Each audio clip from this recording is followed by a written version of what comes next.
पुढची बातमी बीडमधून आहे। बीड जिल्हा कारागृहामध्ये चाललंय तरी काय असं म्हणायची वेळ आलेली आहे। जेलर पेट्रस गायकवाड हे धर्मांतरासाठी दबाव आणत होते।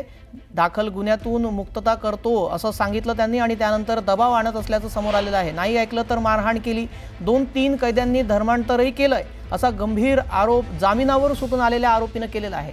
विशेष म्हणजे संपूर्ण रॅकेट जेलर पेट्रस गायकवाड हे राबवत असल्याचा आरोप त्यांनी केलेला आहे। त्याचबरोबर कारागृहातील भजन बंद केल्याचंही त्यांनी सांगितलेलं आहे।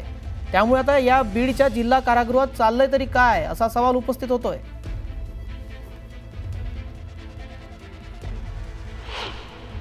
नेमकं काय घडलं होतं आपण त्यांना विचारणार आहोत। त्याचबरोबर पेट्रस गायकवाड नावाचे जे तुरुंग अधिकारी आहेत त्यांच्या संदर्भात देखील आरोप प्रत्यारोप केले जातात आणि ते वादग्रस्त आहेत। विचारणार आहे काय सांगाल नेमकं काय घडत होतं आतमध्ये आणि नेमकं कशा पद्धतीने तुम्हाला धर्म परिवर्तनासाठी प्रवृत्त केलं जात होतं? सर, त्यांनी आल्या भजन बंद केलं। तुम्ही धर्मांतर नाही केलं तर भजन बंद करू आम्ही। नंतर आरती बंद केली, मुस्लिम समाजांची नमाज बंद केली आणि नंतर आम्हाला जेवायला पण देणार ते म्हणजे तुम्ही धर्मांतर करा। पुन्हा शिवाजी महाराजांचे फोटो होते, डॉक्टर बाबासाहेबांचे फोटो होते, ते त्यांनी काढून टाकले आणि बाकीचे सर्व फोटो काढून टाकले त्यांनी आणि ते म्हणाले की तुम्हाला पैसे देतो, तुम्ही धर्मांतर करा, तुम्हाला केसमधून मुक्त करतो, तुम्ही धर्मांतर करा असं ते किंवा हाणमार बी करीत होते ते। तुम्हाला वैयक्तिक काय अनुभव आला? तुमच्या बाबतीमध्ये काय काय त्यांनी केलं? माझ्या बाबतीत ते जेवढं सांगितलं तेवढं त्यांनी केलेलं आहे। मला हाणमार केलेली आहे। ताई, नेमकं तुमच्या पतीच्या संदर्भात जे जळगावला मृत्यू झाला होता नेमकं काय प्रकरण होतं आणि त्या संदर्भामध्ये देखील पेट्रस गायकवाड तुमच्या पतीवरती काय दबाव आणत होते? माझ्या पतीवर ते असे म्हणायचे की तू धर्म बदलव, नाहीतर त्यांना जेवायला वगैरे काय द्यायची नाही। त्यांची हालत खूप खराब होऊन गेलेली होती। म्हणजे त्यांना एवढं मारलं ना धर्म बदलवण्यासाठी की त्यांच्या अंगावर पाठीमागून पुढून इतक्या जखमा, पूर्ण त्यांची हड्डी वगैरे सगळं तोडून टाकले त्यांनी।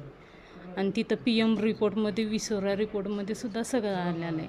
22 घटना आहे आणि त्या संदर्भात काय नेमकं आतापर्यंत त्यांना कारवाई झाली पेट्रस गायकवाडवरती? त्यांच्यावर कारवाई झाली, त्यांना अटक वगैरे झाली। औरंगाबादवरून अटक झालेली आहे त्यांना, नाही तर गुन्हा बी दाखल नव्हता त्यांच्यावर। अच्छा, आता तुम्हाला काय प्रलोभन दाखवतात आणि तुम्हाला आल्यानंतर या केसेसच्या संदर्भामध्ये नेमके अधिकारी काय काय हे करतात सगळ्या गोष्टी? काही नाही, फक्त धमकी देतात, पैसे देतो तुम्हाला आणि केस मागे घ्या आणि माझा मुलगा इकडे तिकडे येतो जातो, त्याला अडवतात। तुझ्या मम्मीला सांग केस मागे घ्यायला, नाही तर मारून टाकू।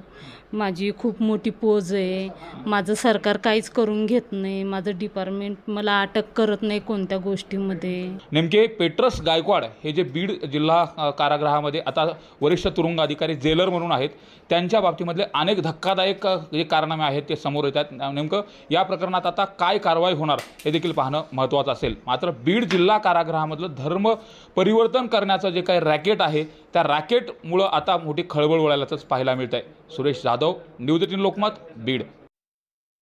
या बीडच्या धर्मांतराच्या बातमीनंतर जळगावमध्ये जाऊयात। जळगावात लव जिहादचा प्रकार समोर आलेला आहे। जळगाव शहरातील मोहाडी रोड परिसरामध्ये लव जिहादच्या संशयावरून एका तरुणाला बेदम मारहाण करण्यात आली आहे। यावेळी त्याची दुचाकी देखील पेटवून देण्यात आल्याची धक्कादायक घटना घडली आहे। भुसावळ तालुक्यातील एक तरुण आपल्या मैत्रिणीसोबत मोहाडी रोडवरील एका दुकानाजवळ थांबला होता। यावेळी काही तरुणांनी तिथं दोघांची विचारपूस केली। त्यानंतर लव जिहादचा संशय घेत टोळक्यानं संबंधित तरुणाला बेदम मारहाण केली आणि त्याची दुचाकी देखील पेटवून दिली। या घटनेतील जखमी तरुणावर रुग्णालयामध्ये सध्या उपचार सुरू आहेत। पोलिसांनी देखील या प्रकरणी 3 संशयितांना ताब्यात घेतले असल्याची माहिती समोर आलेली आहे। उर्वरित आरोपींचा शोध सुरू आहे।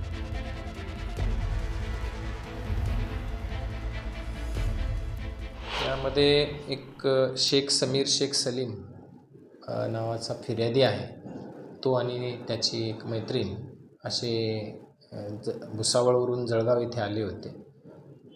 त्यांना काही तरुणांनी त्याला मारहाण केली व त्याची मोटरसायकल जाळलेली आहे। या प्रकरणी गुन्हा दाखल झाला आहे। त्या संदर्भात MIDC पोलीस स्टेशन येथे गुन्हा दाखल करण्यात आलेला आहे।